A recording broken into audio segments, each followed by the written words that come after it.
prime time on the top game, it's a fine line. Man in the match, that's David, he's the main guy, keep a close eye. Make sure you don't make no wrong play, cause I'm with Jose and Andre. When Cyrus comes to walk in, you better know that you are watching Premier League. David, tell them what time we on.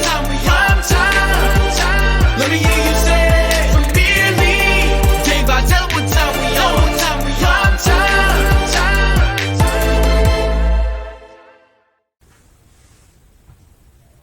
Hello and welcome to Premier League Primetime Season 6, Episode 4. It's been a long while, and it's been a long year, people.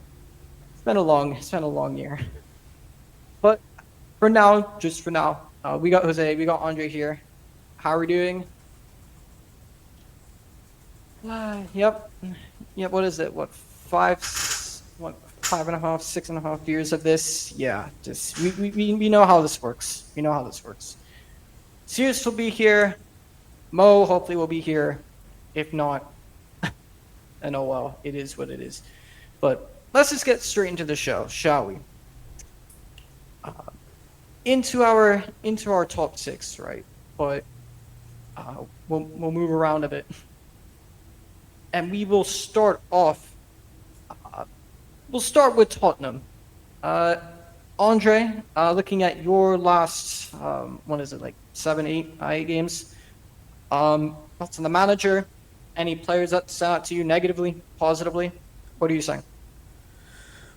I'd say in terms of the individuals, it's just, I think it's fair to say that everybody on the team is struggling for consistency. I'd say the notes to take away from Tottenham is mainly just from a managerial or team perspective, which is that we just seem to be relying so heavily on individual talents, which is adding to players, sometimes doing good, some other players sometimes doing bad, vice versa. Mohamed Kudus has dropped off a bit. Xavi Simons has stepped up. Kolo Muani's stepped up.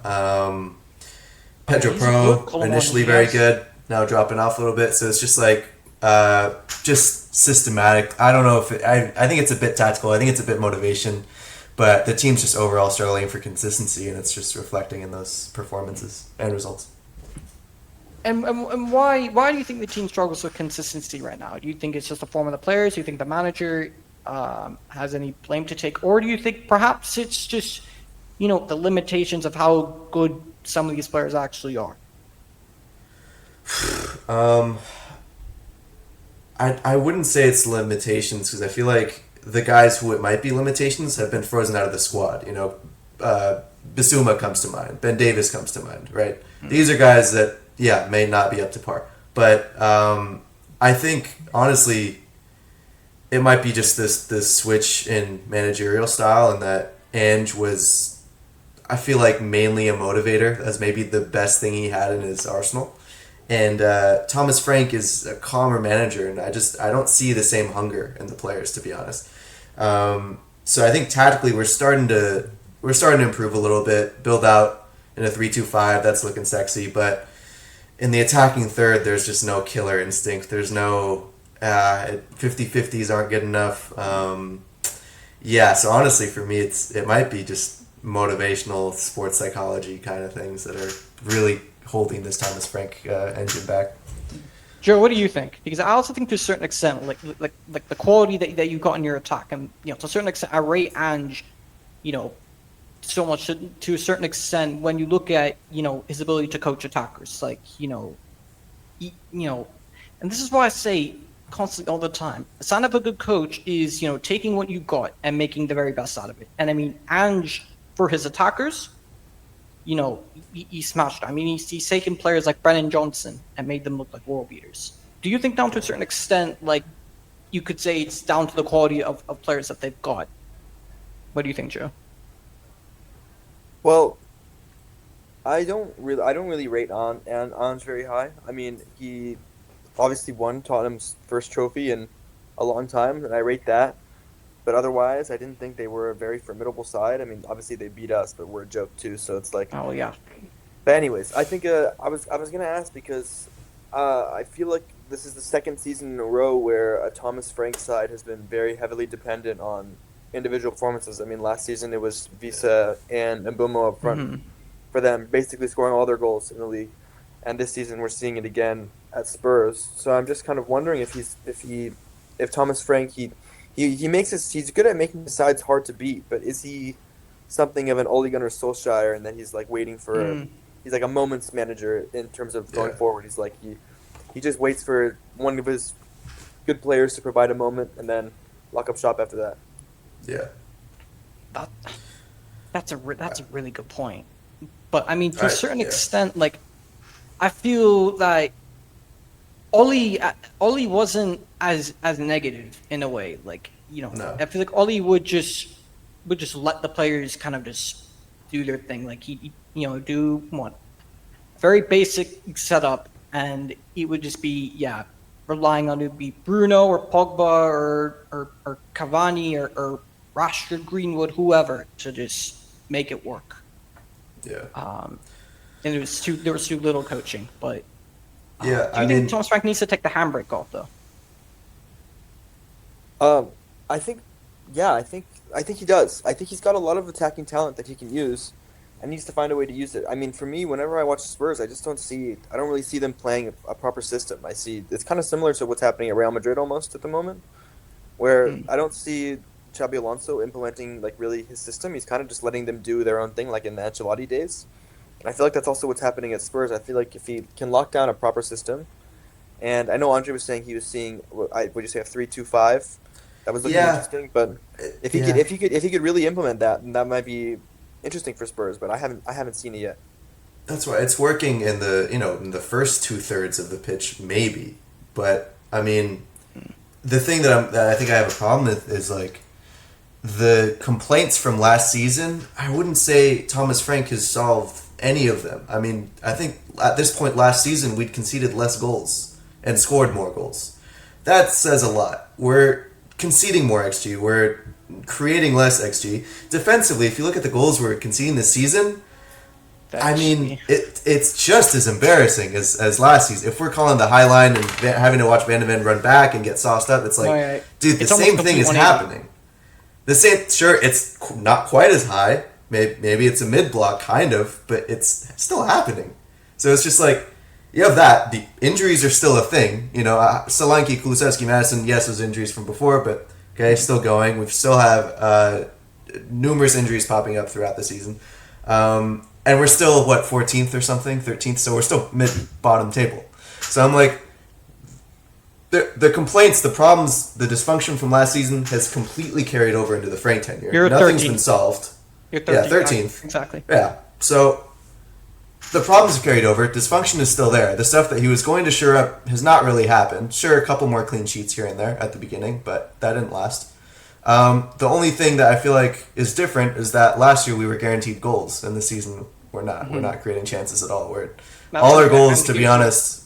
I mean, you guys saw the Richarlison goal against Arsenal, right? That sucker punch goal. That's how we're scoring a lot. It's sucker punch. That was unreal. It's a sucker punch goal, right? And that's what he did at Brentford last season too. So, to be honest, I think there are huge concerns about Thomas Frank's ability to coach just a top side like this. To be honest, I'm feeling pretty pessimistic about it. But we'll see. I don't blame you. I really don't. Yeah. Anything else to say before we just be moving to the next top 6 side? I think that's good. Yeah. Fair enough. Next, let's move to. Who should we move to? Chelsea. Let's go with Chelsea. Lads, what do you make of Chelsea? Throwing out the same questions as before. What are you guys saying?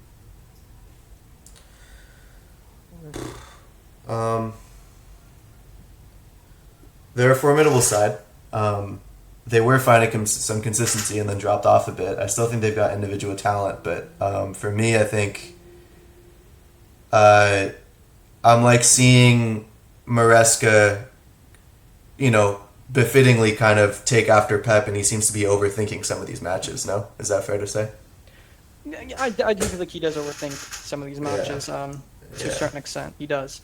I don't know if you've seen the recent the news about Enzo Maresca. Links with Man City. He's been talking a lot in the press. There's been a lot of news surrounding Maresca. Yeah. In regards to board backing and all of that. I don't know. I mean, Chelsea's really interesting because when you look at the Ronaldo, they've only recently gotten Cole Palmer back.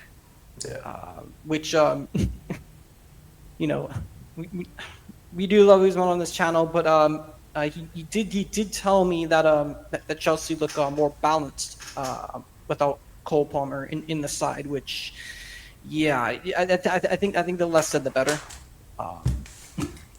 It is what it is. I think if there's any players you got to point out, right? I got to hold my hands up because look, everyone gets things wrong, including myself.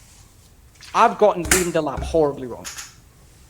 Horribly wrong so far because I was gassing this guy so much towards the end of because for what I'd seen, I had seen a lot of good things. And for what I've seen now, yes, he hasn't had too much time at Chelsea so far, but like I'm just thinking to myself, like, are you here to play or are you here to what? To be, I don't know, some B tech like Diego Costa regen. I don't know. Because I've seen this guy start more fights and get more red cards and injuries than he's done anything positive for Chelsea right now. I think João Pedro is another one that I think he's in bad form, but I think that's one to be concerned of for them. You know what? I mean, I think, I don't know, with Delap, it's like, I mean, you can tell he has talent, and it's like, it takes talent to achieve what he did at Ipswich at that age. I mean, that's why I think the thing to remember is that, I mean, he's younger than the three of us. Like, that's crazy. You know, so it's like, I don't know, with the pressure he's on, it's, I feel like it's natural for him to, it's understandable at least for him to, I guess, be behaving the way he has and have the frustrations he has. I think it's still early days. I think he can come back. No, fair enough. It's just going to be, him having the support system. He's going to need time, which, I mean, who knows if he'll get that at Chelsea. There's so much quality at that club. Fair enough. So, I don't know if his success story will be at Chelsea, but I do think we will see a Liam Delap torching up the Prem again soon. It won't be too far away. Okay, and quick update. Mo will be with us fairly soon, so nice. thought I'd bring that update to all you lads now. But you know what? This may sound crazy, right? But you know what? Robert Sanchez is having a bit of a revival right now. He's having a bit of a revival right now. I know it sounds mad to say, but for all the number crunchers and the stat merchants and all that, apparently I think he's either level, maybe second in like the Golden Glove race right now for like most clean sheets or something like that. It was something I saw a little while ago and I thought that was mad. But a couple more negatives, like Tossin, just look. What is even the point of Tossin, man? Or as the Chelsea sports call him, they call him Uncle Tossin. Like he is so awful. Like, how does Josh Achimpong, youngster Josh Achimpong, look like the more accomplished and experienced centre back? Yeah. When playing alongside, I don't know. But it's not. For me, their center backs are where they're weakest on the pitch, like easily. And I think it is holding them back. Like if they kind of had a Liverpool moment and signed like a really quality center back, like a Van Dijk or whoever the next big center back is, like that would make it dramatically better. They're also all injured all the time, which I think is a bigger issue. I think Fofana's actually managed to stay fit, which is remarkable. Yeah, I mean, I think what's hurt Chelsea this season so much is obviously we talked about the center back injuries, I think, in the last episode, but also their attackers they're always changing. Like Estevao is good, and then he isn't in the team the next day. Right. And then you have like João Pedro's had good games this season, but he's kind of dropped off recently. Pedro Neto every once in a while scores a goal. Like they need. He's gotten Gene and stats, they but need players other than Cole Palmer who are going to score or assist in every game. Yeah. So I think they just need if they're going to get some consistency in defense and attack, it could be a real force. Yeah. And then on the left hand side, you've got Gittins, who's just it's kick and run. He's inconsistent, and then you have Garnacho, which I don't need to speak on this guy. We don't need to speak on this guy. If you know, you know, and if you don't, just I don't know. Go watch. I feel like the millions of fan cams and post-match reactions I've done talking about this guy. We know the guy's strengths. You know the guy's weaknesses. It is what it is. He'll get you some G&A, but he doesn't offer anything else bar that. But I think Moises Caicedo. Is he back? Is he back now? Yeah, he just played in the cup the other day. Oh, okay. Okay, then. Yeah, he is back now after that sending off against Arsenal. Reece James. He's a great player, but when's he gonna get injured again? Probably soon. Yeah. That's the problem. But you know what? Fair play to Enzo Maresca. He's kept him fit largely this season. He's kept him fit. Yeah, he has. So, fair play to Reece James and to Maresca as well. He's when fit. When you look at right backs in the league, he's the best right back in the league. He's been playing in midfield this season as well. He's been good. No, there. yeah. Yeah, he has. Yeah, damn. Where do they sit right now on the table? Like fifth? I think they're Where are third. they? Chelsea Third are or in second. fourth. Oh, third, Fourth. fourth. Chelsea So, are in fourth. I mean- they're level on points at Liverpool right now. Yeah, I mean fourth with as much rotation as they're doing, if they can kind of go in like a Man City vein and hit some nice consistency January, February with like full strength team. I mean they could be a real threat this season. It's just maybe Maresca's just pulling off a masterclass, just getting those points, doing those rotations, waiting for it all to click. Yeah. No, fair enough. Any other players to Chelsea to whether it's positively, negatively, that I feel like we haven't touched upon or that we might have missed? No, I think for me, just Estevao, James stand out. I feel like Caicedo dropped off a little bit, but still. Enzo still will decent. forever be just good game, bad game, good game, bad game Right. Yeah. with Enzo. That's always what it is. And what's his face? Malo Gusto. He's been good. He has. Even in this new inverted role, which I'm really surprised that Maresca's kept playing in there, but he seems like he's been growing in that role. And that's not to say that's where he's best, because that's not where he's best. He's an overlapping fullback that goes up and down the touchline, but he's doing his thing. Malo Gusto, Cucurella just seems consistent as always. But yeah, boy, that. Shout out Andre Santos as well. Shout out Andre Santos. Big him up. Honestly, this kid can play. This kid can absolutely play. I mean, he did struggle in the Leeds game. He did struggle, but in that game, I think most of those Chelsea players were shambolic. But it is what it is. Let's move to Liverpool next. Looking at Liverpool, lads, what are you guys saying about Liverpool? About Arne Slot? Players good, bad? The Salah debacle is crazy. He's been such a diva. It's so annoying. I've lost some respect for Salah. What do you guys think of the Mo Salah thing? Actually, It was. I found it very strange on both sides. Yeah. Like I think I found it very strange from Salah just because he's such a respectable player.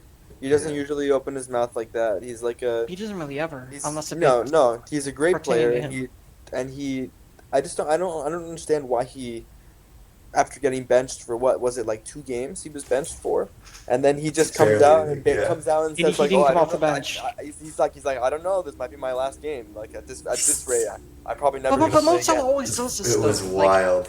Like even last season, like with the whole new contract thing, like he was only then, like he was talking then about like, I don't know, my contract's running down, I don't know, it's not down to me, it's down to the club. Like he doesn't really talk unless if it's like, specifically pertaining to him. Like he has done this. Obviously the parallels people draw is the to the CR7 interview with Piers Morgan. People obviously will draw those parallels. Isak.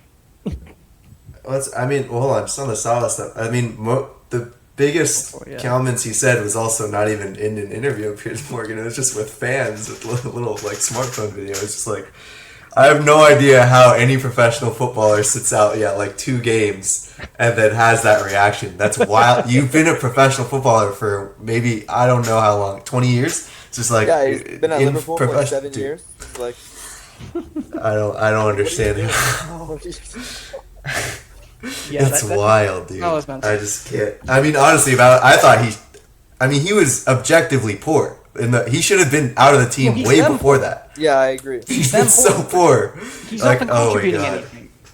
Dude, So, like, to a yeah. certain extent, like, you know, and if you're Liverpool Football Club, in situations like that, like, whether you like the manager, whether you don't, like, you know, because I know that there's now, there's definitely some divide in Liverpool fan base with Arne Slot. Yeah. Whether they want him in, want him out, but, like, if you're Liverpool Football Club, like, not just for the sake of the manager, whether you like him or not, for the club's image, like, you have to back the manager here. Like, you have to, whether you like him or not. Because if you back the player, like... Yeah, that means a lot coming from Dave. I also back the manager. That is true. It's true. That's Somebody- very true. In this specific scenario, Somebody clip that. to make it very clear. I mean, also, it's just like, okay, he won you Yeah. the league last season with no investment. Okay. Then, I think expectations rose when he Oh yeah. got so much investment, so much And backing, when you right? spend 5 Brought in million. quality. Yeah. And But then, the players it need was... time to adapt. They need time. I mean, Isak and okay. Brooks need time to adapt. That's right, but it was a that's what I run- say now. I mean, it was a really poor run for, like, 2-3 weeks, maybe, tops? They're already in 4th place again. I mean, like, I don't know. I get expectations rise a little bit, and football's minute to minute, but it's just like, hold on, take a chill pill here. He just won the league, and after this torrid run, just awful, you're already back in 4th. It's like, calm I down also a bit. think the other top 4 With spot, no Cody Gakpo. I'll no Cody Gakpo, man. Cody Gakpo's done little to nothing this season about Cody Gakpo. Bar City and Arsenal, I think those other 2, or maybe even 3, if they will count, Champions League spots up for grabs. Which is why, I mean, for my own Bro, football, Villa are locked in. Villa are one of the best teams in the league. they absolutely are right now. They absolutely are. I'd say they're the most important team in the league. But I mean, I wouldn't say that Villa are I think nailed there's one. on. For I think Champions there's League one top 4 spot up for grabs. The 3 I are wouldn't say already Villa are necessarily nailed on right now. I would. If we end up getting it, I won't be Dude, Joe surprised. is Don't such get me like wrong. a secret Villa fan a little bit. you always No, guess no, the Villa. I'm not. I just like we play like Man United play Villa this week. I'm like, we're losing that game for Well, sure. Like, yeah, we're not gonna win that we all game. said we were losing. Yeah, it was like they're We a all great knew we side. were losing. I really, We'll talk about I Man really United later, respect what Unai Emery has done there. Yeah. But more on Liverpool though. Yeah, right. Isak, of course, scores against Tottenham and then breaks his leg. That's so Van de Ven right there. Recovery. Any thoughts on Romero's captain's performance against Liverpool at the weekend? Look, I think. Well, first of all, I do think he deserved to get sent off. Like, I'm with it. I think it's just like, I think what annoys me, and I think most Spurs fans will agree, when you watch Romero week in, week out, he has really tamed. It feels like he's always taming himself down, but his reputation really precedes him with the ref. Okay, for me, I mean, you guys know I love Ekitike. That second goal, though, that's a 2-hand push. If you reverse the roles and Romero does that, goal's disallowed. No chance. I've never seen a VAR go to review and Romero's given benefit of the doubt, or any call ever. I get he's lost his temper finally, but that was the buildup of 10 games of him just getting hard done. So I don't know. He's got to come back. Honestly, I think Danso should have come on before his second yellow. I thought Romero was kind of playing bad. You could tell psychologically he wasn't there. But honestly, I want there to be a study in the league to just examine why Romero's reputation is affecting the calls this much to this severity. It's I don't know. I kind of just want the league to reset their perspective on him. If he went to La Liga, he would not get this many calls against him. It's annoying. So that would be my caveat. Come on, just give him a chance. He's not an aggressive hothead as much anymore. It's just his red cards are BS now. So I don't know. Ekitike's been balling on shout out Ekitike. He's been balling. I told you guys, man. He's been very good. Yeah, he's great. Oh, Alexis McAllister. Oh no! Alexis McAllister, come right to the front, to the center stage, my friend. Yeah, he's not great. This guy's been looking has been looking more like Canelo than he has a footballer, man. Because he's been awful. He's been on. He honestly, like, I forgot this guy is even a footballer when I watch him. Like his downfall has been like it's been incredible. Like, I don't know what's happened to him. And you know what? You could say shout out Florian Wirtz because he's been one of the better players in the recent weeks. Watching the performances, finally got it's finally on the stat sheet now. He's got his first assist in the Premier League. But I mean Liverpool just still. I mean, we'll see what happens. Liverpool, I think, are very much in this Champions League race for me. Oh wait, and I almost forgot. Just to go back to Tottenham real quick. I think there is a player to shout out, Lucas Bergvall. Shout him out. He's been doing. I think he's been doing very, very good for me. I mean, I think playing him on the left wing is like, what's the point? that was a poor decision. I mean, the young guys that you don't really need to motivate so much have looked very good. Archie Gray, Bergvall. I mean, they did the job against PSG. Mm-hmm. I mean, that's crazy to expect them to be the performers against PSG, and they were. They did a great job. So it's like the younger guys that you don't need to motivate much. Even Udogie, it's like, oh, they're great, but the rest of the teams. Yeah, fair. Before we move into the next side, any thoughts or updates on the best midfield pivot in the league and the most progressive, forward-thinking Bentancur and Palhinha? We're still on that. Bentancur keeps getting time, which I don't know. I mean, he wins a lot of tackles, but he's looking reckless. A red card is incoming. I'm calling it now. Palhinha has been sat out a lot, which is annoying because Palhinha was the best for a while, but it just speaks to, again, the inconsistency that I keep talking about. It's like we rely on these players' individual talents. That's not going to last you forever. You've got to have a functional system that's creating for all of them. That's fair. Yeah. On Liverpool, McAllister's going down hurt every game. I wonder if teams are targeting him physically, and maybe that's affecting his performance because he's kind of a small guy, isn't he? I think he's 5'8", 5'9". Yeah, he's maybe. that big. But, I mean, even the performances have not been great. They've not been good, but I'm just wondering, I don't know, to see him spend this much time rolling over on the ground, it's what's going on? Another positive for me, I think Curtis Jones has been one of their better players. So Bosley continues to perform consistency. Yeah. And I know how much Andre loves to hear about Dominic Szoboszlai. He's been very, very good.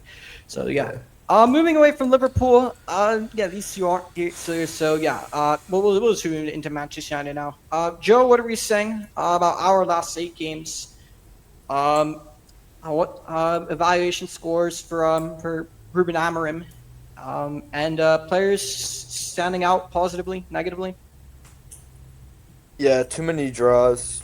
Our little run of form ended pretty quickly. Yeah. I actually think we've not been playing too badly, to be honest. I think we've actually been performing fairly well, especially on expected goals, but a lot of players just haven't been taking chances. I mean, we saw that with Cunha. Cunha could have won us the game yesterday, and Cunha's been one of our best players, but he could have won us the game yesterday. I think we're feeling the effects of losing Mbeumo and particularly Ahmad, who I think Ahmad has been more important than Mbeumo recently for us, even though Mbeumo scored a lot of goals. I think Ahmad at that wing-back position has been really important for us in the transition. And Mbeumo's been stinking the place out since that. He's just been. I don't know. He's been struggling up front recently. But I don't. He had a bad game. He had a really bad game against. Was it West Ham? Wait, I'm forgetting. No, he was poor against Everton and West Ham. He was poor in both of those games. Yeah, but the Bournemouth game, he had a particularly good amount of chances, and he did not do well with any of them. But yeah, I think to point out players who've been good, I would say I think Casemiro's been quite good. I think Aiden Heaven. Actually, I've actually been quite impressed. Oh, shout out Aiden Heaven, man. This guy was thrown to the deep end. Yeah, he did absolutely, and he's done really, really well. So I've been very happy with him. I think Cunha has been probably our most consistent attacker. I don't know why Mason Mount is still playing. I think I really think we would do well to switch to a 3-5-2 with Kobe, Casemiro, and Bruno all in midfield. I think that would be. Let's be realistic. I think that would be. Kobe Mainoo starting. Let's be realistic. As much as we'd all love to see it, let's be realistic. Yeah, but I mean, he came on against. Who was it? He had a good game against Bournemouth when he came on. So maybe. No, he had a very good game against Bournemouth. Maybe now after this whatever little injury he picked up. Maybe we'll see Whether start it's an seeing more of injury. him. We'll see. Whether that's really an injury or not, I don't know. We'll talk more about the Kobe Mainu thing later on. But one thing's is definitely to be pointed out, right? With Casemiro, right? Just he for me, he's just. For me, when I just look at the epitome of consistency, yes, he's got his bad games and blah, blah, blah, but like, for me, he's been largely very, very consistent. We've really been missing Delict as well. Even Harry Maguire, we've been missing as well. This whole flipping system hinges basically on Ahmad playing at right wing back because, attackers playing at wing back because, why managers play the system in the first place so we can score more goals. And we have been, by the way. We have one of the best scoring records in the league, but it's their goals. Yeah. It's our goals conceded that is bad. I mean, that's what's sad is like you guys are like Man United. Man United under Amorim is for me one of about 6 sides in the Premier League right now who are actually like playing football, like actually like near entertainment. Like I hate the league this year. It's just been so boring. Like Arteta's cooked it, but yeah, teams like you guys like when like leading up to the United Bournemouth game, I was like, oh wait, that could actually be a game of football and. 4-4, it's crazy. So I mean it's a little to be honest. Yeah. From a neutral, it was great. It was great, but it was shambolic that we conceded. Yeah, absolutely. 4 flipping goals. But in that game, Davis, we had like our expected goals were 4 and Bournemouth 1. Bournemouth like vastly outperformed how they actually played. I love how Semenyo hadn't scored in like I don't know how many games. Yeah, and of course, and then he scores, and he finishes perfectly off the fucking post. Yeah. Against us. Mm-hmm. A player that's been poorly, I rate this player so highly, but I have to say what it is. Lenny Euro has been poor for a number of weeks now. But again, this is not something that I'm going to necessarily put down to him because this should be a player that whoever's the manager, this is a guy that it's probably on Amorim, Deva. And my issue is that when you constantly find just any sort of excuse to just take him out the team, and yes, he's going to have bad games. He's had bad games, evidently so. But, his confidence is low, but then when you keep taking him out the team and then putting him back in the team, he's not going to have a consistent run of games. And this is a player that I rate very, very highly, that I think most of the fan base rates, very highly. I mean, I don't know about the Amorim sexuals. I don't know about them. Because any player that's not playing well, it's their fault. It's not the manager. So I don't know, but it is what it is. But he's been poor for a number of weeks now, and I think again when you look at this systematically, this manager's expecting him is not just of Lenny Euro, of the entire team to do things that these players just don't or aren't capable of doing. Like he's expecting Lenny Euro to act as a right back when. Well, this guy just isn't defending why he is, though. I'm actually the chair of the Amorim sexuals community. You're the chair of the Man United manager sexuals. That's what I was... So I can speak to my community's opinions on Lenny Euro. But we actually do rate him. We just think he's young. He needs a little bit of time. But that's what our community thinks of him. Mainly. I was thinking, Davis, are we even sure there are actual Amorim sexuals, or it's just people who back the manager? No, there are. For a manager who finished 16th, there's already Amorim sexuals? Yes, there are. No, there aren't, Davis. You just know. No, there are. No, there are. There's the amount of families, the amount of people in this family that now say, and even on TFC today, right? A couple of Man United fans coincidentally happen to be Portuguese. And yes, they happen to be Portuguese. I see. But but two of them are saying, what's the big deal? What's hype behind Kobe Mainu? Like what's so great about Kobe Mainu? And I'm just like, okay, if you don't rate Kobe Mainu and you and people say, oh, if you don't rate Bruno, you're not a Man United fan, blah blah blah. If you don't rate Kobe Mainu and you allegedly support a football club, I'm claiming fraud. I'm claiming there's fraud in that statement of yours. Because how you can be a Man United fan and you don't back or want to get behind Kobe Mainu? I don't know. Yeah. Like, people allow this manager people have allowed this manager to brainwash them in the sense that now apparently Kobe is not as great as people once, thought he is. This player, he's quite average. He needs to fight for his place. He needs to compete with Ugarte. Any manager that says Ugarte is ahead of a pecking order, ahead of Kobe Mainu, I'm really questioning whether you're cut out for a managerial job or not. really, like come on, can we not? Like, Dave, I think you're a member of the Amorim phobic community. the Amorim phobic community. Yeah. The Amorim and Ten Hag phobic community. I feel like Davis is just I'm a phobic to any manager who doesn't name Davis's exact lineup that he wants. It's not even naming my exact lineup. Like what's this like treatment of Kobe Manu that's been like so you're telling me, oh no, there's nothing wrong. We're chasing a goal. We need a goal. 90th minute. You know what we need? A centre back. Lissandro Martinez, come on head. Oh, Kobe Manu's on the bench. No. We need a centre back. You're telling me that there's he nothing literally about brought your boy on against Bournemouth. No, I'm not talking about that game. I'm talking about in the West Ham game. Yeah, when he needed a goal and this guy brings him on in injury time. But like now he's doing it. Well, And you're congrats. still giving him shit for it, anyways. No, I'm naming one of what I can name several examples of what's wrong with this manager, but that's for another conversation. You know what? I do have to say, looking at and I know it's against Wolves and all that, and unfortunately for me, when I saw the Mason Mount cameo, he had a good cameo against Wolves, to be fair. He played well, he performed well, but Wolves are so diabolically bad that even we absolutely pummeled them. But even after that, I was, the Mason Mount stands are back again with the David Beckham regen, and then there's the Mason Mount has this amount of stats or XG or whatever since what? The first Man United number 7 do this since like Beckham and CR7, and see all these stupid graphics of him and CR7 wearing the number 7 shirt, and I'm just like this is despicable, like genuinely despicable. But there were two things I wanted to talk about though. The Kobe Manu situation in particular. The free Kobe Manu T-shirt. Joe, where do you stand on the whole Kobe Manu thing? I mean, I like him. I like Kobe Manu a lot. I think he's a really talented player, but I also trust my manager. If my manager doesn't think he's right for the system that he wants to play, then so be it. That's the way it is. And but with the T-shirt, I don't care. It's his brother. No, if it was him wearing it, I would care. But it's his brother. His brother can do whatever he wants.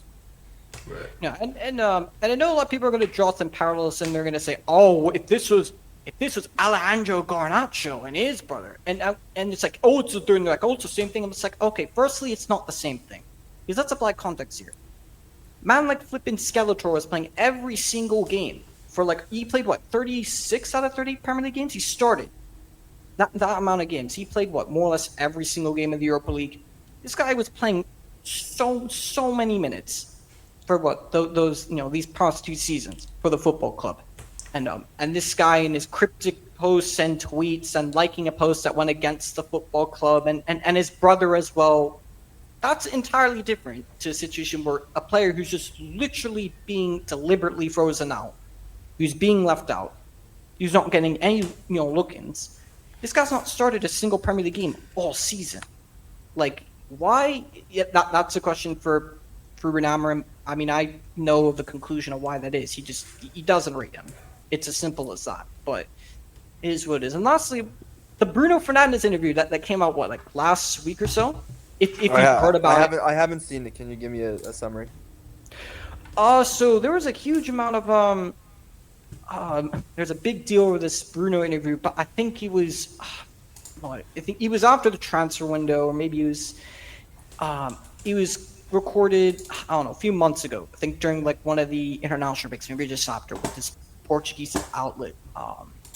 And he was basically, more or less complaining, about the football club, saying, "Oh well, the board, the owners, they wanted to sell me, but they didn't really have the courage to sell me. I feel like, it makes you feel sad that even though if I score a goal and or get an assist, apparently that's not enough, and all that. Just a lot of, I don't know, seeming deflecting away from taking any sort of accountability for some of the wrongdoings that that have happened. Hang on. What? Hang on. Just why to summarize. What accountability does he need to take? For a guy who this team's been built around for 3 years, I mean, I'd I don't know if the say team has been built around him at all. he's been one of the focal points of this team for 3 Yeah, years. because he's a Actually, no, he's longer our for 3 only- years, actually. Because he's like our only good player. That's why. I mean, if you're one of the focal points of this team, and we've had our 3 worst ever finishes, in the past, 4 5 years? You go missing in 2 European finals, it's I don't know. It's a bit spooky, but if you haven't seen it yet and seen it, it is what it is. I do encourage you to go and have a look. I think maybe that will, Have a look at give what? a bit more Davis, we watched the same game. No, I'm talking about the Bruno interview. This interview. Yeah, no, I know No, about it this wasn't interview. real. I had heard about this interview. This interview is so inconsequential. Oh. Whatever. No, so no, bro. So okay, first of all, Bruno is like our one good player. He scores and assists almost every game. He has, I think, the most goal contributions or most assists or something in the Premier League since his arrival at the club. 5 years ago now. This man is he's like our only good player. He has an incredible desire to actually win, which is shared by almost no one else in our team. He runs the entire game, which I know you're like, oh, that's all he does, but no, that's not all he does. He crosses the ball a lot. Yes, he plays a lot of long balls, but he's the only one who fucking does it. So it's the only way we get things done in our team. Yeah. He's the focal point of our team because he's our best player. That's why he's the focal point of our team. And then you're like, oh wait, but he's our focal point in our worst run of games, in our worst run of all time. Yeah, that's not his fault. He's the best player. It's everyone else's fault around him. I rate Bruno. I respect Bruno. It's me. I always love Bruno. He can say whatever he wants because we never should have considered selling him. He's our only good player, and our team should be built around him, even though it's not. Yeah, he's actually playing very out of position right now in a system that's very foreign to what his actual role is. Dude, I mean, Would if he you was put that playing down in a to- 10, Is that If he was something you playing could like a put down to the central manager 10, though? With Bruno playing out of What? position. Do you blame the manager for that? No, Playing him out of what? position. No. Amarim can play whatever system he wants. Bruno adapted to it, which is good. I think Bruno's been great this season. I think he's been better than he was in the past 2 seasons. Yeah. This season. No, he's definitely been better than what we've seen in some of the years gone by. And he's been nowhere near the player that's had one of the worst seasons so far. No, absolutely not. He's definitely been far from the worst. But if you think about it mathematically, thinking about it logically, getting offered 100 million for a 31-year-old, that's money you should. If we lost Bruno, I think whether we you would don't. get Davis. If we lost Bruno, I think we would get relegated. I'm being real. Then we could have taken that money and reinvested in a midfield. Oh yeah, we could reinvest it Summer. because our transfer strategy is so good. yeah. Our transfer strategy is so good. We'd have brought in. I'm just we'd have brought thinking in- logically. when we bring in Xerxes and Mount, but we sell but- Bruno. We're like we don't need Mount Bruno, was but let's bring in pre-Ineos. Xerxes and I mean, Mount. hold on. And, I mean, yeah, even just that'll from a work. numbers perspective, in terms of reinvesting it, what would you get for Bruno? Realistic, Now, we get I think after let's this year, I think say we leave. got 100 million, then we could buy Anthony. It's perfect. That's why. Even if you get 100, let's No, say I over wouldn't 100, buy even if Anthony. you got, dude, Even even if buy you got Anthony. 120 million, which is that'd be maxing out, right? Dude, that gets you 2 good players. Let's be honest, really good players. It gets you 2 maybe. Richarlison was 60 million. okay, well, that doesn't get you crazy. Hoyland was 70. Just use Bruno. You can't reinvest it. You can't reinvest one player's money on more than two good guys. Fair enough. To transition away from Man United, I don't know. I don't know where the others are. So you know what? It is what it is. We're just gonna. Should we start, or should we just wait for the others, or should we just move forward? I don't know at this point. To do the rest of the league. Yes. I Let's think just we do should- Let's just do Real- the real rest of the quick. league. Let's go to Villa or something. Okay. Real quick, all where I right. thought this would be funny. Joe, your untouched fantasy team scored more points than Davis's this week, and Oh, did it? then Oh. Cirrus leapfrog Davis. It's been a torrid week for Davis. No, it's been dreadful for me. It's been Yeah, you got to come back, Davis. I believe in you though. But it's just that is crazy. Oh, I'm just looking thanks. at it now. Thanks so much. It's great, wonderful. Well, getting into this, let's say, getting into the rest of the league, just because I no patience at this point. Let's go. Let's just go into Aston Villa now. It is what it is. Looking at Villa's win against- Rogers. Yeah, What are we bro, saying? he's been insane. Yeah. I didn't even know. Yeah. I didn't even know he was a good player until recently, bro. Like he's Really? like, no, Yeah. I didn't. And then I saw him against us, and I was like, "Jeez, this guy can actually play." And it's like, wow. Yeah, he's a baller. I But think. yeah, he's been great. Morgan's But- gonna play. Yeah. But their whole team's been great. I think they're on the longest winning run in the league right now of any team. Yeah. They've. 10. I think they've won because they had a terrible start. They were in the Yeah. relegation zone, and now they're in Yeah. third. They're like solidly in third. I think they're 7 points ahead of the team in fourth Yeah. at Chelsea. So Yeah. they look fantastic. Yeah.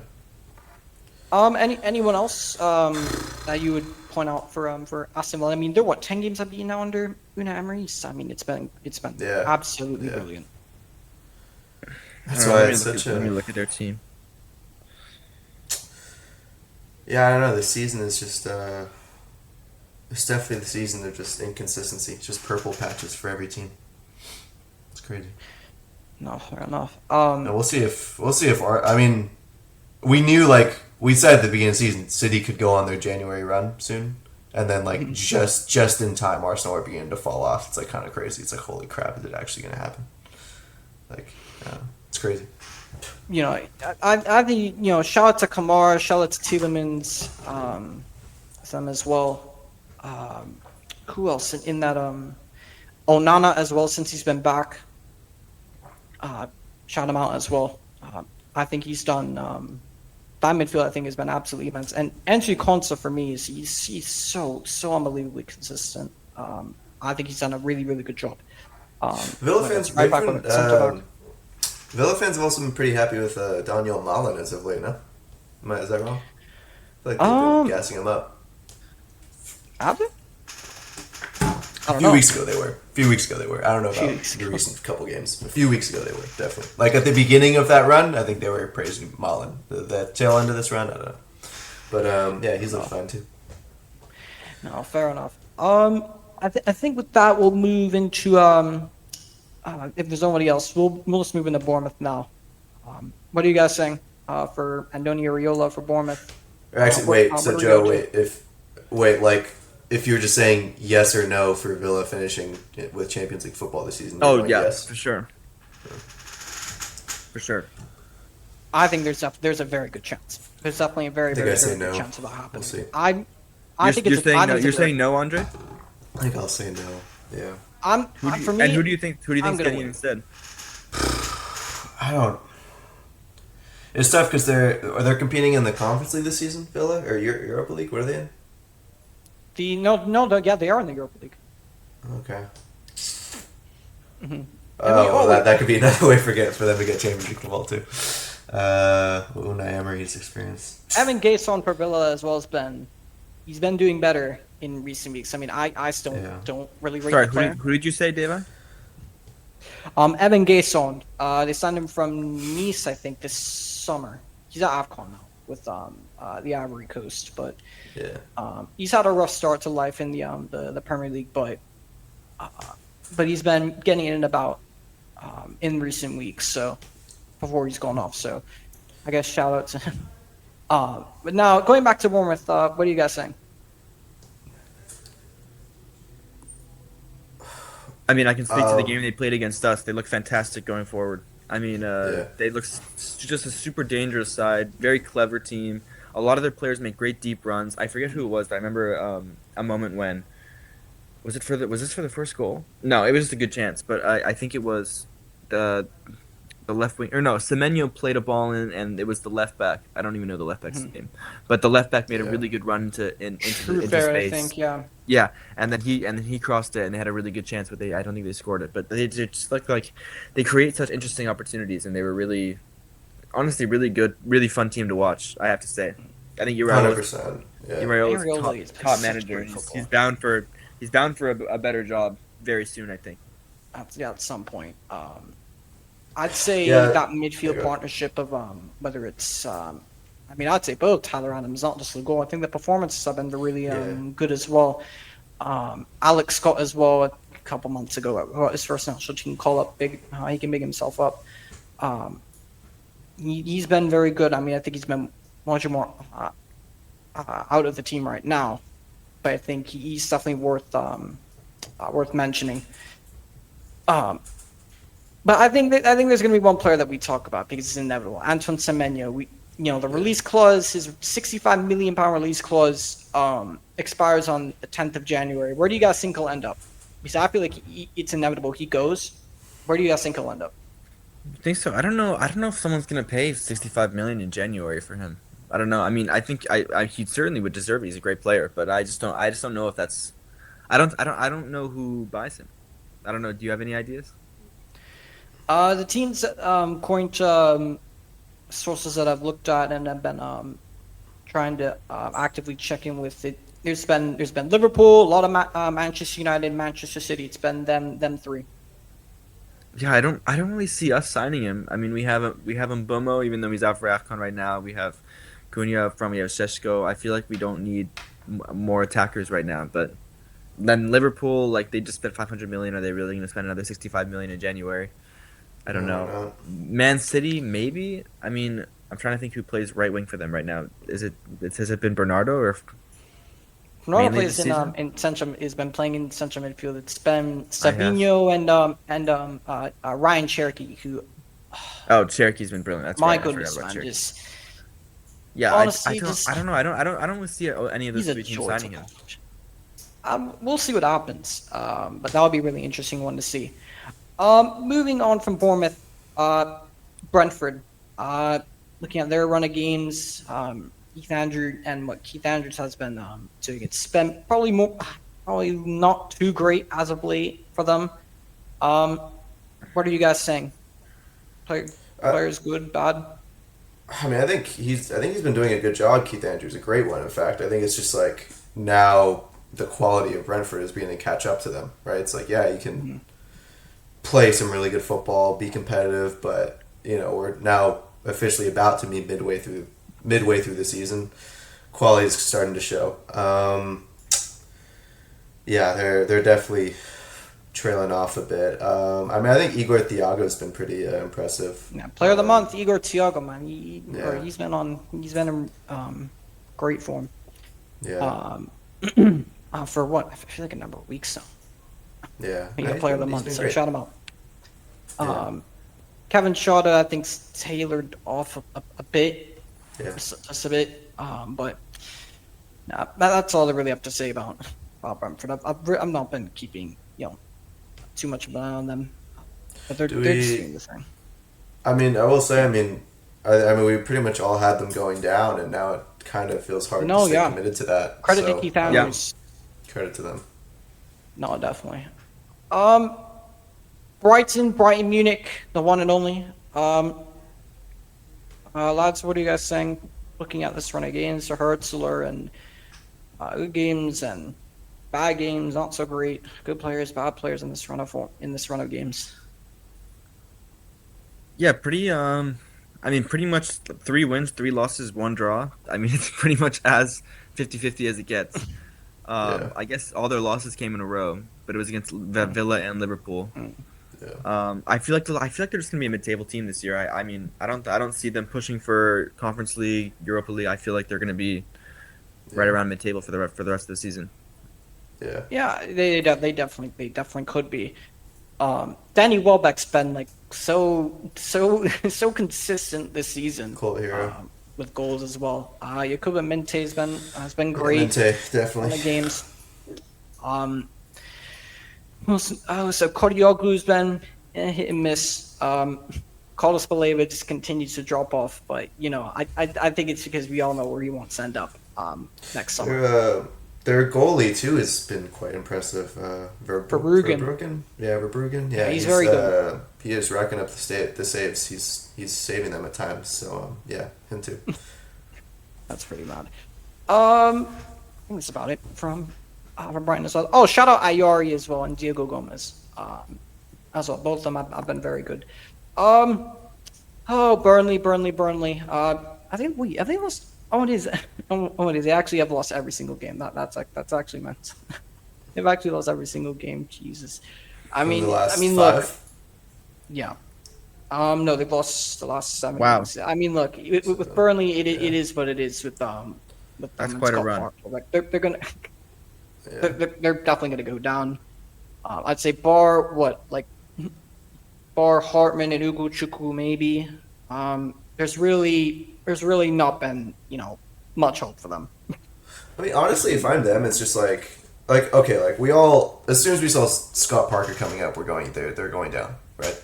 But also it's like those managers that bring they kind of bring your team up like that, like Scott Parker just did. It's like they never get more time because they always just bring in a pragmatic manager to just try to hopefully Hail Mary save them up, keep them up. But I feel like if I'm them, I just accept that we're going down, keep Scott Parker, let him tweak some things, right? And then maybe next year I think you come back up, you do well. I mean, look at what's his name? The Leeds manager, Farka, right? Daniel Farka. Yeah. He seems to finally He's finally cracked the Prem. Yeah. So it's just because they gave him more time. So for me, Parker's young. Just stick with him. Give him some time to learn it, just like Daniel Farka did. Because Farka looked more inept to me than Parker does. Right. So if I'm Burnley, just stick with it. Let him learn the Prem. Let him learn what it is. Let him taste these losses. Right, all of you, and then come back up next in 2 years and hopefully have a really good foundation. I don't know. Crystal Palace next. Looking at Crystal Palace, I mean, for me, just Oliver Glasner just continues to do a wonderful job. I'd say right now they're really missing Munoz right now. With that injury, he's been out. They definitely have been missing him quite a bit. But taking a look at their last several games, they got battered by Leeds. As well as 3-0. Surprise. Yeah, it's not been amazing. It's not. I mean, Mateta's been injured. He's been in and out of the team. I'd say Jeremy Pino's probably been one of the more shining lights and positives, but even then, it's not great. Dean Henderson's dropped off. I mean, I feel like Palace is having a massive drop off right now, but I think that's just more to the limitations of the squad. But only in the past two games. Only the past 2 games, I'd say. And otherwise, I mean, there are only 2 losses in that run, other than the one to Leeds or United and City. So I mean, I'm not. No, it's nothing I to wouldn't worry say it's about. too big a concern. Really. It's not. It's not really concerning, but yeah, I think they've been much better this season. I just think it's a sign of what it's showing the limitations of some of these players in the squad that Glasner's got to work with, which he's working miracles right now. He's in the position that they've got them in. He's been working miracles, and I mean I think it's also worse that their form in Europe is abysmal, right? It's like I've seen people say it's one of the worst European runs by any English team. That's abysmal, which you're like, why? I don't really get why. That's something like coming off an FA Cup, which I mean probably has better teams in the Conference League. I'm just confused because I feel like if they have Premier League quality players, they should be coming in with cojones in that Conference League. I'm concerned because winning that FA Cup, I don't really see how Palace, with the ambition of the ownership, is that's their top. They're not going to eclipse that. Like I just kind of want to see Glasner somewhere else, to be honest. Like I feel bad. His contract expires at the end of the season, by the way. Yeah, then that's a good thing. So right now it's like watching your really like nice friend with like just a really like toxic girl. Like it's like hard. Like I want to see Glasner like with a team that's going to back him, because he should be competing for more. Palace is just like that's interesting. On that point, is this Pep's last season or is next season his last season? Next season will be the last one. Because the line I could see happening is Pep leaves, Maresca goes to City, and then Glasner I could see at Chelsea. Oh, could you? Which could be interesting. Yeah, it's possible. It's definitely possible. I feel like that's a manager they would take. I would love to see him at.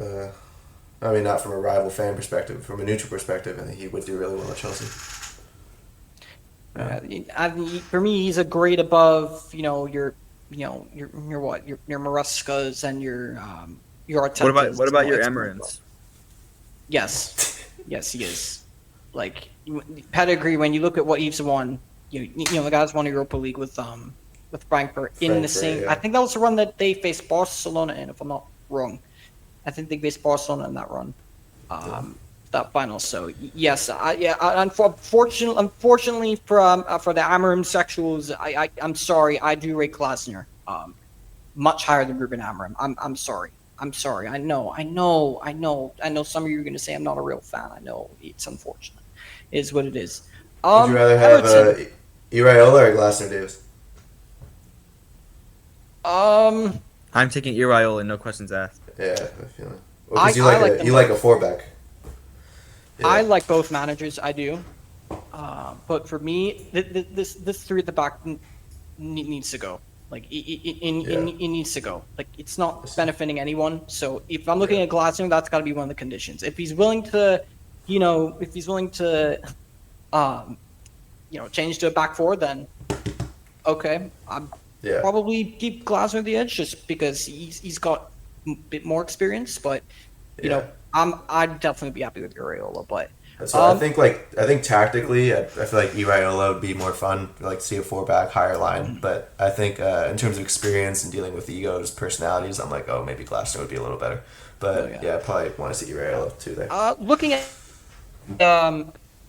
and they're running games under David Moyes, and I have to say that it's been so much more good than bad. I think David Moyes is doing a great job over there right now. What are you lads saying right now? Very impressive. I think they're honestly, despite their loss to Newcastle 4-1, I think that they're probably one of the best next to Arsenal defensive sides in the league. All of their wins in this period, I think, have been clean sheets, and that really speaks to the way that they play. And I think that I've been really impressed by Moyes' defensive setup at Everton, and they're definitely one of the sides contributing to the problem that Andre's talking about, with how cagey certain games have looked this season. But that's just the way the league is this season. I mean, we have a jumble of teams right below top four where it looks like there's probably 5 or 6 sides that could all come into the top four. They're just right outside. So I think that's just how it's been. Yeah, but he's doing a great job right now at Everton. Looking at the table, he's got them where? They're in 10th. In 10th. Okay, so not too far off the European places. Not too far. This is also, for me, in terms of quality at Everton, this is the best I've seen in a while. Drewsbury Hall looks really good. Ndai is, come on, he's their best player. Ndai, for me, is one of the coldest bowlers in the Premier League right now. Yeah. He is cold. He's just one of those players that I just love watching play. I just genuinely love watching this play. Same with Cherokee as well. These are just players I genuinely love to watch play. And I think he's done a really good job. James Garner as well. Yeah, I told you, Davis. Remember a while ago, I was like, keep an eye on Garner. He's fantastic, and he's really impressive, honestly. He's the way he contributes to the team defensively, carrying the ball up, and it's great. He's fantastic. Oh, fairs. Next, Fulham. They just won today. To keep it relatively brief and quick, I think Kevin's been largely very good for them.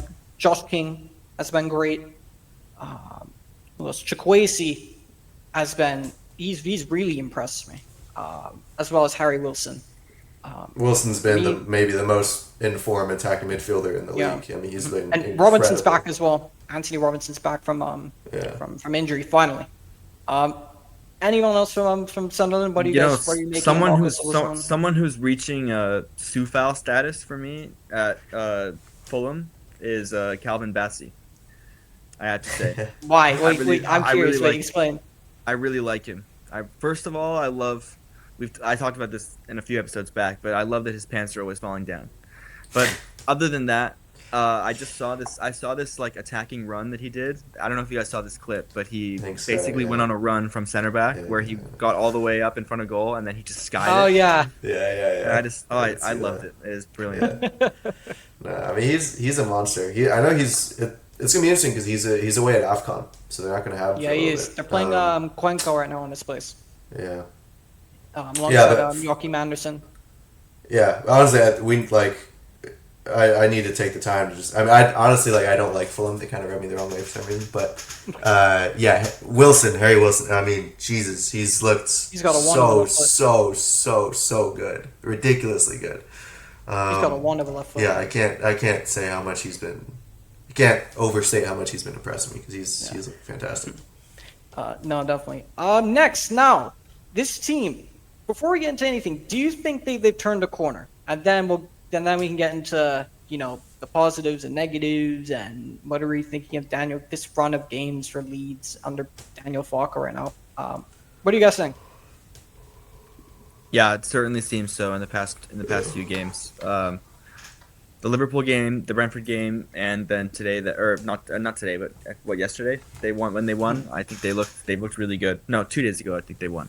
But yeah, I think they're looking much better. I think I've been very impressed. I think at the beginning of the season I was talking about how Farker's always in the yo-yo of he gets his side promoted and he gets his side relegated. Like those are the two things he's very good at. But this season he actually seems to have proven that he's actually figured out how to get some points in the Premier League. So big ups to him. No, he's done well in that. Yes, he said Calvert-Lewin's been the form of his life, and Okafor's been very good as well this season. He's been largely really, really consistent. That goalkeeper that they've got, I don't know that they have him off the very top of my head, but he's been looking decent this season as well. Tanaka off the bench. I mean, you've seen Liverpool and Chelsea. Those 2 goals that he scored were just absolutely ridiculously clutch. Like, it was mental. Anton Stach as well. I've been really impressed with them since he's arrived from. I think he's arrived from Germany. I think, but we just seen he looks like one of those steady Eddie midfielders that's gonna give you your 6, 7 out of 10 every week. So, and I know from maybe from the numbers eyes and point of view, it's not the greatest, but their performances have been really, really, really impressive. So, a draw against Liverpool, which they probably should have won. Win against Chelsea, which they played them off the park. They were brilliant in. So, I mean, I've nothing but positives to say and to give Daniel Farke and Leeds, and I'm surprised he's lost at the song as well, and the way that Leeds have been this season. Do you not think that Leeds could stay up, or do you still think they'll go down? I mean, it's looking pretty. The bottom 3 is looking pretty locked in right now. I'm going to be probably surprised to see West Ham go down, but I don't see how they. I don't really see how they recover at this point. I mean, they could. They certainly could. They're probably I think they're like 5 points behind. Mm-hmm. I think the bottom 2 are in 17th. It's possible they regain some form, but I don't see Leeds going down. Okay. What do you think? I do think it'll be the 3 it is now. I was just thinking about that. I think earlier this week, just looking at it, I'm like, yeah, these are the 3 teams that merit going down. To be honest, yeah, I think I kind of hope it stays like this. Fair enough. Newcastle next. What are you guys saying for Newcastle? Looking at them, their run of games. For Eddie Howe, positives, negatives. What do you guys make of it? I think mostly actually, hold off on Newcastle, because Sirius has arrived. Better late than never. Sirius, all good? Can you hear me? Yes, yeah, we can. Sorry, I just came from work. I'm driving home. All good. We'll travel back a bit, all the way back to Arsenal. Now that he's here. Sirius, talk to us. Speak to the final. What are you saying about Arsenal's run of their last 8 games? Positives, negatives. Well, Arsenal's run of games has been pretty good. Yeah, I think we've been doing pretty well. I mean, to be honest, I have no complaints. I mean, we've dropped a point or 2 here or there, but we've lost I'd argue, our best center back. So things are bound to change. Goals are bound to happen when we lose Gabriel. I think Gapier. It's also a big loss, by the way, that we lost Musquera. I don't think us as Arsenal fans realize that enough, that Musquera was playing great. Part of the reason why we got so many of these defenders, though, is a precaution. Wait, can you guys still hear me? Yes, yeah, we can. Okay, because my phone, if I stop talking, it's because my phone connected to my car. But Okay. no, yeah. Overall, I'm pretty happy, but we just got to keep winning because Man City are right on their tails. Their form has really picked up. Haaland is just unstoppable at the moment. Thankfully, we got some players coming back. Odegaard's back. Gabriel Jesus is back. Havertz looks like he was gonna come back.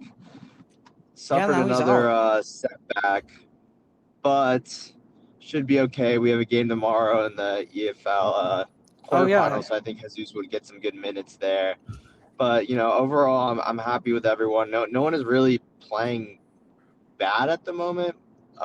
So yeah, I'm pretty happy with everyone. What do you make of Victor Gyökeres? Because I know there's like a divide. I wouldn't say a divide, but I know some of your fans aren't that happy with them right now. What do you make of it? Do you think that the struggles right now are down to him? Do you think it's on Arteta? What do you make of it? No, I definitely don't think it's all down to him. We don't get the ball to him enough. We don't set him through enough. He's making these runs and we're not playing through him. Then again, I'm not saying it's not his fault at all. I think he is a little off the pace right now. But he scored, guaranteed it was a penalty this last game. So hopefully this, picks up his form. Hopefully that penalty will kind of, get him into goal scoring form. We'll see though. But the thing is now he's gonna have competition. I think his starting place has been guaranteed, but I think it will help that like Gabriel and Havertz are coming back. So now he's gonna have to really lock in. No, fair enough. Do you think you're gonna bottle it this season? No, we're winning it all. We're winning the treble. Well, very, very, really, really bold predictions. Wait, serious? If you fuck up one in the treble, which one's it going to be? Probably the EFL Cup. It's the EFL Cup. Oh my days. Anything else to say about your Arsenal before we shift on? All I know is that we're top of the league, Dave. No, only by 2 points now. It's close. No, but we'll be okay. Honestly, I'm worried about Aston Villa. They're looking like a dark horse. That's what I was saying. I'm on that train too, actually. Dave, I was doubting me. Oh, for God. No, I wasn't. You don't fancy Aston Villa? I wasn't. No, I'd never said I wasn't. I didn't fancy Aston Villa for anything. And the question earlier was, do you think Villa will get Champions League football? And I said they're definitely a contender for it, but I'm not going to lock in just yet. Guess what, Sirius? Dave, I also called me Amarin. He called me Amarin. Okay, yeah. No, I did not call him. No, I didn't call Joe an Amarin. No, I said the Amarin sexuals. I did not. You know what? Joe, I noticed that ever since we started. Wait, Joe, you said yourself you're the head of the Amarin sexual committee. I'm the chair of the committee. I'm the chair of the committee. You proclaimed that yourself. Don't put that on me.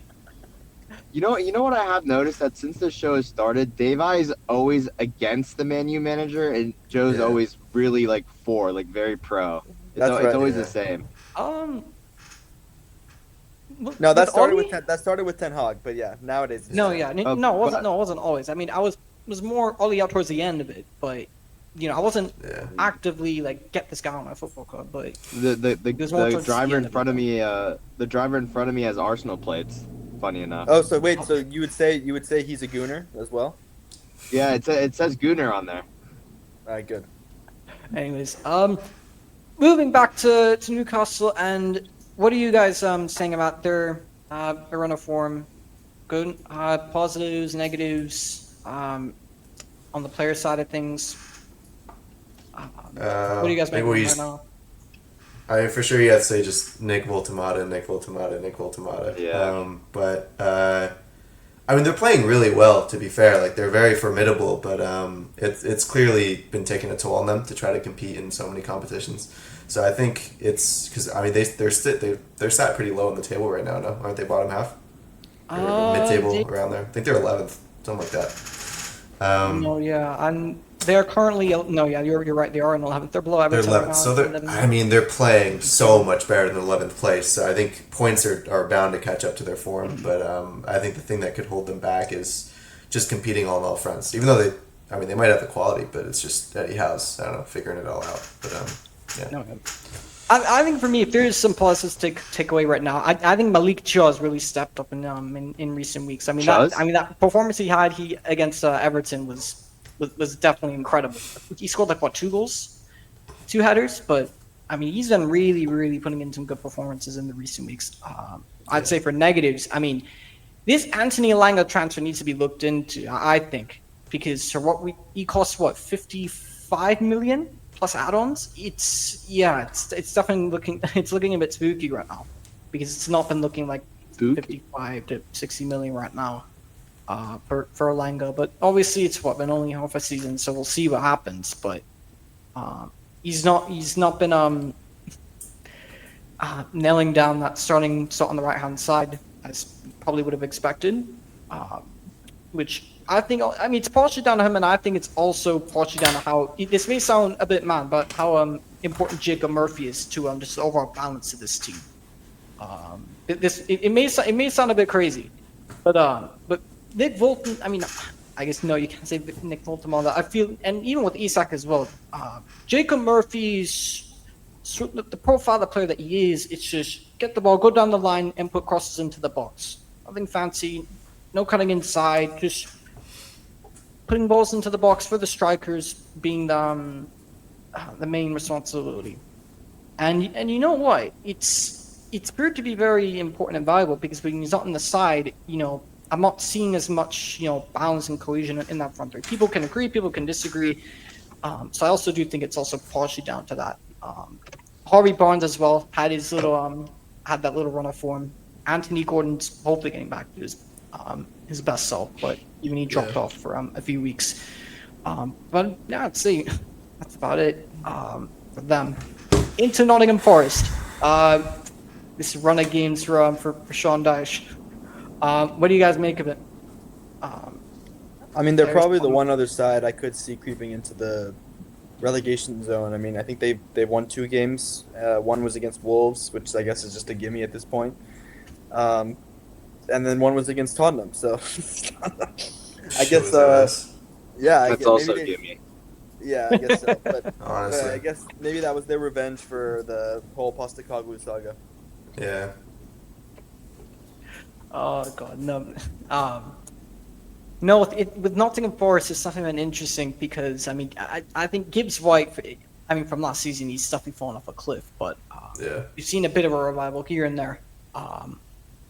From It's because he's being held hostage there. That's why. Andre definitely does. It's not a Marinakis person. If you know, you know. If you know, you know. Well, I'm not either. I I said at the beginning of the season, I'm anti Nottingham for what they did to Nuno earlier this season. No, what they've done with Nuno, I definitely think they're paying the price for that now because after that they sacked him off when that what was it 3-0 against West Ham he was gone. Yeah, he was definitely strange, but we'll see what happens. I mean, I think they'll stay up. I think they have enough to stay up, and for me, I think Sean Dyche having him there definitely will help. Given the kind of manager that he is, so we'll see what happens. We'll see what happens with that. They stay up. Maybe Igor Jesus has probably been one of the few pauses you can give. Saviona as well has been actually really impressive, but bar that, that's kind of about it. Sunderland. What are you making of how they've been doing? Of the manager Reggie Labrie. Positives, negatives, things that have stood out. What are you guys saying? Yeah, they've kind of had a hard run of games. Yeah, it is. Yeah, but they're still at 6. It's like, bro, like that's insane. Do you think they could be a dark horse for Europe? Do you think they could be a dark horse for Europe, or do you think that it's too soon? I wouldn't even say they're a dark horse. They're in 6th. Like they're looking right better there. than most other sides in their category right now. I mean, they think they're It's because they have they're a Xhaka. strong contender. Yeah, it's mainly because of Granit Xhaka. I mean that Granit Xhaka signing for me is, I think he's up there for signing of the season. Call me Yeah, he mental, is. but I think for the price they brought him in, which is fairly cheap, the expectation on his shoulders as well. He's not only meeting those expectations, but he is going well and beyond them. Yeah. He's the heart and soul of that Sunderland side and spine as well. So I think they've been doing such a great job as well. Isidore as well up front. I think he's just a nuisance. He always causes problems, regardless if he gets G and A or not. He's always a very highly effective player to have up front. And then Mukiele at the back, Alderete at the back as well, and that goalkeeper as well. Another one. You said. What about the bald guy you don't like up front, Brian Brobby? Oh yeah, Robbie. Brian. Why Brobby, don't he you- did. David, why Oh don't wait, you oh yeah, like I him? should have mentioned his name. Serious. Wait, didn't he score the equalizer against Arsenal in like the dying seconds of that game against Sunderland? Was it Brian Brobby or was it someone else? I can't remember off the top of my head. It might have been him. So I mean, I know what I'm thinking hey, to be fair, I mean he's come with a few goals here and there. So shout him out. Wait, what, David? Why don't you like him? Because he's bald.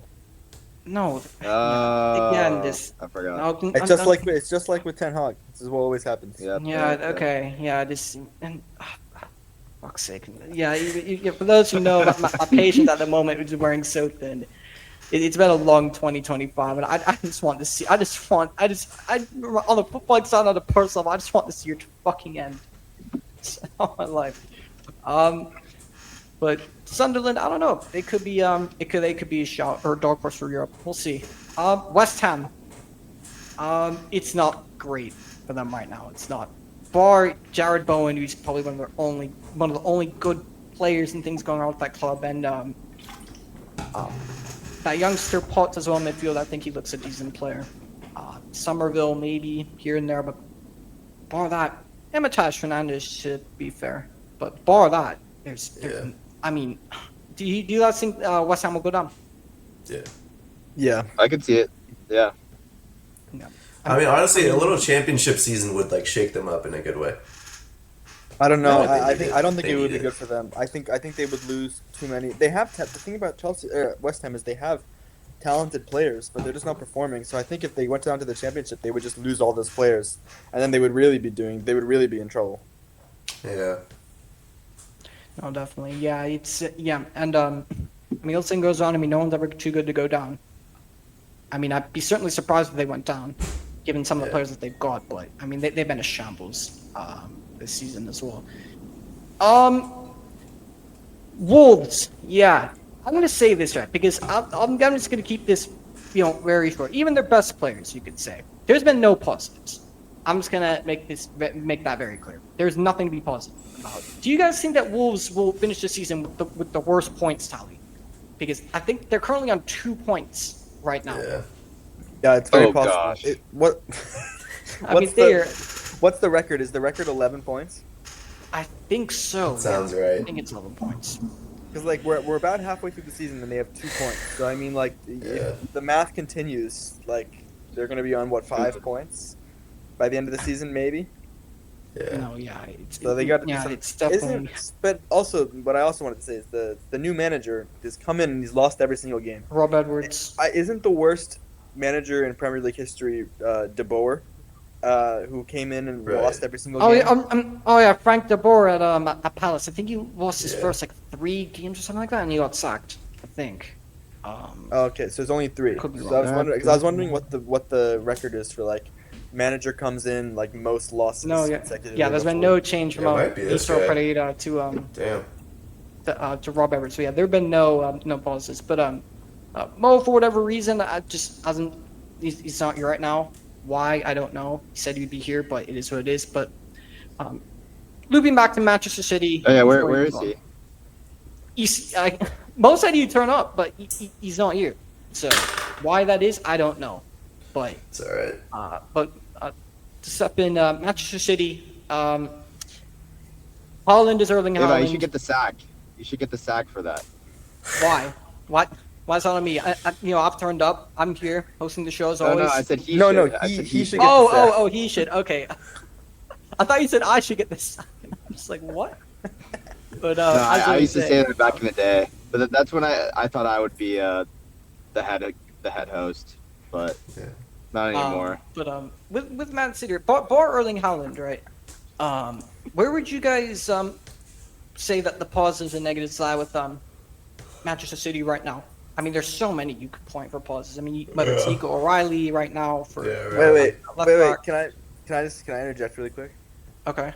So I was watching this Pep interview, where he was talking about Bernardo Silva, and he was saying how he's like a Bernie lover, and he gave the camera this like Pep like smirk like. I'm just wondering if you guys had seen that. I've not. I'm No, not. I did seen not see no. that. That I'll is take a funny. look though. My God, but yeah, Bernardo's probably been one of the negatives you could say. Like it just, and I'm a big fan of Bernardo, so I love the player that he has been over the years. But it's just one of those. He's just a bit past it now. Unfortunately, it is what it is. As I'd say, Nico Gonzalez has looked really, really good. Jeremy Doku has been absolutely sensational this season. Is he injured? Yeah, he's injured now, but he's been absolutely That brilliant sucks. in this recent run of games. And one player that I will mention before we move into the next segment, Ryan Cherokee. I'm just gonna make this very clear. If you say you like football, right? Watching Ryan Cherokee Right. should be a joy for you, because it's a joy for me to watch a player that's just that naturally gifted, that talented. Yeah. 35 million pounds for Ryan Cherokee is an absolute bargain. I mean, this player is absolutely unreal. I mean, seeing some of the things that he's doing on the ball, off the ball as well, it's outrageous. But I'd probably say the biggest positive as well, I almost forgot Phil Foden. Phil Foden has looked a player reborn. That will quickly bring us into the next segment of this show. Hopefully my screen will turn up. Oh, great. All right, it does. So, but earlier in this month of December, the groups come out for the World Cup this summer. But before we get into the groups, I thought, we do, or at least you lads will do, we'll go through the playoff games first. And then obviously take whoever wins those and then go into to the actual brackets. So, to start off, for the Interconfederation playoffs, we have New Caledonia playing Jamaica in the first semifinal. What are you guys saying? New Caledonia? Yeah, what was the first nation? Yes. What, say that again? Yes. New Caledonia. Yes. Wow, You're I right. learned a new country. Huh. No, they're not. They're not a country. They're a territory. Gotcha, yeah. I'm just looking Jamaica. at where they are. Oh, what? I'm not even joking. No, yeah. Interesting. Anyways, I think probably, I don't know, probably Jamaica. Yeah, I'm Jamaica. gonna go Jamaica. You guys want Jamaica, Jamaica- in the next round? Jamaica to have a new manager bounce too, actually. I don't know if you guys know that. Oh, wait. Their Oh, coach yeah, they stepped should. down, Yeah, McLaren left the job. Yeah, So, so yeah, Jamaica. So Jamaica, and then for the other semifinal, Bolivia and Suriname. Who you I'm gonna guys go choosing Bolivia. between? Okay. Do you guys agree? I mean, this is your. Oh. Yeah, This is your I don't. bracket. I like these are really not like I don't really know anything about these teams, to be honest. But I'll go Bolivia as well. Okay, Andre, what are you saying? Yeah, I guess Bolivia. Okay, all right, Bolivia. The first final be Interconfederation. Congo play Jamaica. Wait, is that not Cabo Verde? No, Capo Verde qualified. Oh, they're already in. Yeah. Oh yeah, it's a different one. Okay, yeah, interesting. Yeah, Congo again, play really good football. They play. I have no they idea. play Let's very- go Jamaica. New manager bounce, like Andre says. Yeah. I'm here for it. Okay. Yeah, let's go Jamaica. Okay. All right. So Jamaica and then Iraq versus Bolivia for the other one. Yeah, man, I have no idea. Let's go to Iraq. I'd say Bolivia. You guys Sure. want Bolivia? Yeah, I Okay, concur. For sure. Okay. All right. So Bolivia is. next, now into the UEFA playoffs. Here we Italy go. and Northern Ireland. Italy. I mean, bro, if Italy don't win that, they're in big trouble. I mean, they've been shocking in World Cup qualifying, but No, I know. Well, Like they they'll very be- well They'll be could done lose. for it. Yeah. okay, all right. So you guys are saying Italy into the next round. Yeah. Yeah. Okay, and then Bosnia and Wales for the other semifinal. Wales. I think I feel like all Okay. of the good Wales. players on Wales, these Wales, on Wales, these two Wales. teams are washed. Like I'm trying to think of good players who play for Wales and Bosnia. I'm like, Andre Dzeko, will vouch for Brennan Johnson. Yeah, Brendan Johnson. Dude, he scored a crazy goal in their last international break. Oh my god, long distance. Yeah, Brendan Johnson will carry. all right, yeah, let's say Wales. Okay, so Wales it is, and then Italy and Wales for this playing their playoff final. Who do you guys choose? It could go either way. I don't know. I don't even know. Dude, I think Italy, but I mean, it could be Italy, but you never know with yeah. that. You never know. I hope for Italy, but I could see them selling. They'll go Italy. So you guys are choosing Italy? Or are you Yeah, choosing yeah. Wales? Come on. Okay, We need Italy. alright. Come on. Okay. We need Who do you have next?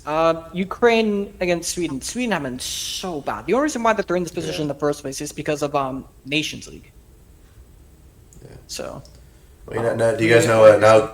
You guys know Graham Potter's the coach now. Do you guys know Yeah. that? Oh yeah. He Yeah. is. Graham Potter's the coach. Yeah, he's Who you there. guys choosing? I was actually. I think it would have been cool to have Ole at Sweden. Like it would have been cool, but yeah, we'll go Sweden. Okay. Joe, seriously. You're going Sweden. I would go Ukraine. Okay. I'm gonna go Sweden. Okay. Sweden's all right. Sweden it is. Well, Sweden, because Sweden's already without Kulusevski. Will they be without Isak now? Also, There's a very good chance they. We don't know. Yeah. I think he might be back. I think he's out for like 3 or 4 months. Isak? yeah, Yeah. He's yeah. out. He broke his leg. He's probably out for the season, or apparently. Yeah. So. But Bergvall will get it done. Come on, let's go. Oh, and Larson, right? Is great too. So yeah. Okay, yeah. so- Take Sweden. Yeah. Okay. Sweden. All right. And Skill the correct. other, you got Albania and Poland. Bro, Poland should be winning that, man. You guys say Poland. Sure. They should Okay. be. I don't know, but I'd go Poland. I don't know Okay. much about either. I think Sweden's gonna beat Poland. Okay. So if this is your final, I think a Yeah, Gilchrist Sweden, yeah. little hat trick. Sweden. Yes. you're picking Sweden. Okay. Yeah. All right. So. Turkey, Romania, and then you got Kosovo. Turkey and should win this all. I think Yeah, Turkey. fairly comfortably. Okay. Turkey should Okay. win both. Yeah. Turkey, and then who do they play? Is it Kosovo? Do they play Slovakia? Yeah. Kosovo has been kind of impressive. I think. Who? I think Kosovo's been kind of impressive. Like We can go supposedly. for them I've seen because some I good think stuff Turkey's about gonna win regardless. Yeah. Okay. Let's go right, Kosovo so- and then Turkey. Okay. All right. So. And then Denmark playing North Macedonia. And Denmark should win. Okay, and then you have Ireland versus Ireland. Yeah, Keep the I Troy go Parrott- Ireland, too. Keep the Troy Parrott fire. That's come actually on. that's a great game. Denmark Ireland. I'd love to see that. Yeah, and then who wins this last game? this is tough. I don't know. That is tough. Denmark have not looked the same as the team that went to the Euro semifinal 5 years ago. Mhm. I'd go. Who are they playing? I mean, I'd still Hoyland go. is in there. I'd still go Denmark. I think. I think Denmark is a pretty good team. So you guys would choose you guys are choosing Fuck, Denmark. Yeah. This is Okay. heartbreaking. I want them both there. Okay. All right. So Yeah, let's go Denmark. all right. All right. We'll go Denmark, and now into the not the Wait, are World we? Cup. Are we gonna predict the whole World Cup right now? Yes, sir. Or are we? Mhm. Jesus, really? Mhm. Okay. Yep. I don't know if I have time for that. Let's see. Shouldn't take too long. Okay. Oh fuck. Okay. All right. So. Just submit the results. Just change up my crap. Changing up my screen because I just put this on two fucking separate windows. Great. All right. Here are our World Cup groups. So group stage. Group A, you got Mexico, you got South Korea, South Africa, and UEFA Path Ds, which would be Denmark. Okay. What are you guys saying? I think Mexico look fantastic at the moment. They have a brilliant coach. I would be comfortable with them topping the group. And I would say behind them would be South Korea, and then Okay. Denmark, and then South Africa. Okay. That'd be my pick. You guys agree? That's good. All you guys like this? Oh wait, Sirius is here. There he That's is. fine. Sirius, what do you make of the group? These two have that's chosen. fair. Okay. That's fair. Group 2. You got Canada, UEFA Path A, Qatar, and Switzerland. And your Yeah. chosen UEFA Path A was Italy. Oh wow. Oh, Italy should survive that group, man. Come on. I think I would still say Switzerland first, Yeah, I would agree. Okay. but So Italy Swiss- should be second. Yeah, Italy should, but will they? I always feel like Switzerland is like Dude. you're assured like they'll get out the group, like team. Yeah, they're very solid. Yeah. So Yeah, I'm you good guys with are that. happy with Group B looking like that? Okay. Yeah. Canada Group C could sneak in though. They could. They definitely could. as one of the better the better third place teams. Yeah, they could definitely beat Qatar. Group Group C, That's a really good Brazil, group. Morocco, Scotland, Haiti. I do you think guys think? leave In it that out. order. Yeah. No, Leave it how bro. it is? Like you guys are sleeping on Scotland. I'm telling you. I think Scotland could do bits in this World Cup. But Morocco's good. I know. Morocco's good. I know. I could see. Oh yeah, I no, honestly AFCON could just see. started too. I could see one more any play of those. I could see any of those top 3 teams not qualifying. Like I could really see Brazil not qualifying from this group. Really? Yeah. I could see No, all the three of third them. place Ancelotti. teams there's a chance in the qualifier, right? With the new format. Like Yeah, all the I third think place all teams three go of into them. a table. I think all Yeah. 3 of them can qualify. With the new Yeah. format. It's like I the think back I of keep the this third- order. We can leave it. We can leave it like that. Okay. All right. Group D, you got USA, Paraguay, Australia, and then UEFA Pass C would be your chosen would be Turkey. So Turkey on top. Turkey won all their games 9 points. okay. Nah, I think the U.S. is gonna be first. Bro, no way, bro. No way are we beating Turkey. No way. I don't- Turkey's that good. Bro, Turkey are sick. I mean, they didn't qualify, fam. Yeah, I think they were in a tough group. I think they're in the group with Spain, no? Or that's someone else. Of yours? Maybe. Roy? I'd put Paraguay bottom.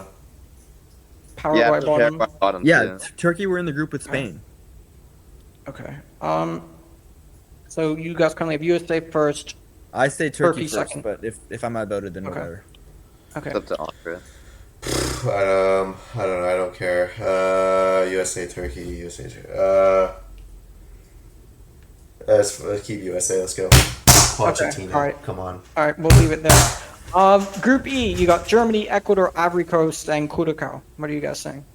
You know, it would be really like USA top the group and then everyone gets hyped and then they just crash out next round. That feels Yeah. right. That Yeah, could be probably. realistic, yeah. Probably will happen.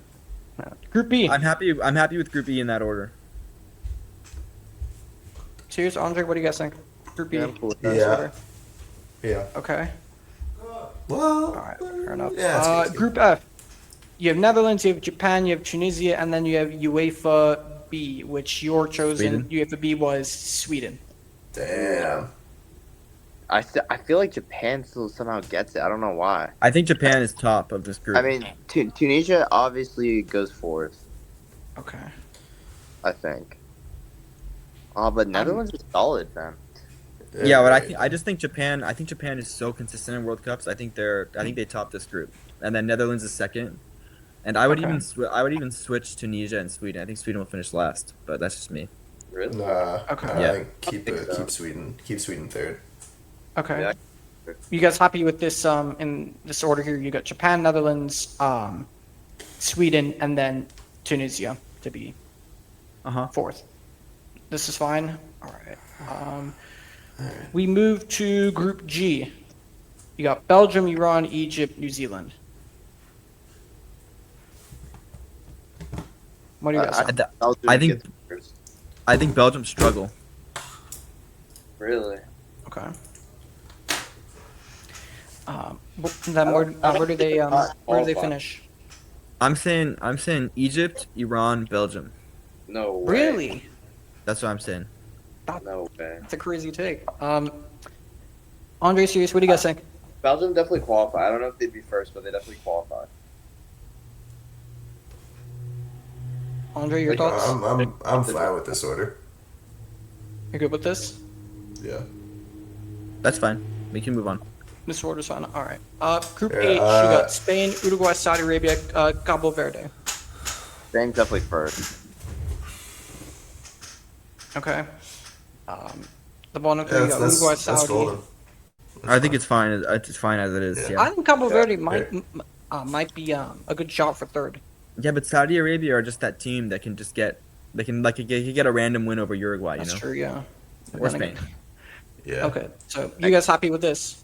Yeah, that's next good. I gotta head out. I think probably my favorite to win it all right now is Spain. I think Portugal and Netherlands excite me too. Like they could get their first World Cup too. But yeah, it's probably my three.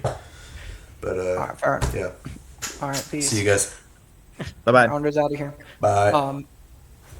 And yeah, this will be the last segment of the show. Group I, we got France, Senegal, Norway, and FIFA Playoff 2, which is, I believe it is Bolivia, I think. Yeah, I say just swap Norway and Senegal. Yeah, I agree. Okay. So like this. Yeah. Yeah. All right. Next, Group J, Argentina, Austria, Algeria, Jordan. That's good as is for me. Yeah. Seriously? That's fine. All right. Group K, you got Portugal, you got Colombia, Uzbekistan, and FIFA Playoff 1 would be Jamaica. I mean, maybe Jamaica third, but Yeah. besides that, I would agree. Okay. So this is good? yeah. Yeah. Okay. And then Group L, we got England, Croatia, Ghana, and Panama. I think that's good. Yeah, I think that's Fine fine. as Too. is. All right. So moving into the other third place teams. Okay. So pretty much eliminate or rank your third place teams. I didn't even know this was a thing. Let's Rank get rid of third place Saudi teams. Arabia. I want Really? Scotland. I want Scotland number 1. Scotland number 1. I say Senegal gets in there. Yeah, Senegal. I say Senegal gets in as well. Or at least who goes out? Who goes out for you guys? We can get rid of Saudi Arabia. Yeah, Okay. We can. I'll I would just also leave be them okay all with for getting time rid of being. Australia. I'd be okay. With Okay. that. Australia goes out. And then can you remind me who Path D and B are? UEFA Path D was Denmark, and Mhm. and who else did you say Path B? B. I think that's Sweden, right? Yes. Yeah, I think they stay in. I think we're good here. This is fine. Ghana, Yeah. you want them? Ghana goes out. Or does Okay. Ghana get in ahead of Algeria though? Maybe. Maybe Hmm. go down a little bit, Dave. Sure. Also, I don't know. Maybe. Okay. Let's throw Yeah. let's throw Ghana in ahead of Algeria. Okay. All right. So Algeria goes out for. I'm gonna move Ghana up in here. Okay. What about the order? Order's all good here. I have to charge my phone. Maybe let's bring Senegal higher. Okay. Let's Yeah. bring them to second. Okay. Senegal second. And I would Okay. bring Egypt up as well To where? to third. And then I Okay. think it's fine. Okay. All right. So this is what you guys are saying. All right. So moving into whatever this bracket that it generates. Okay. So, all right. Let me. I don't know. Okay. So your bracket. So we'll start. We'll top left to start. So all the way to the left, we've got. Oh my God. This is actually dreadful. All right. We've got the round of 32.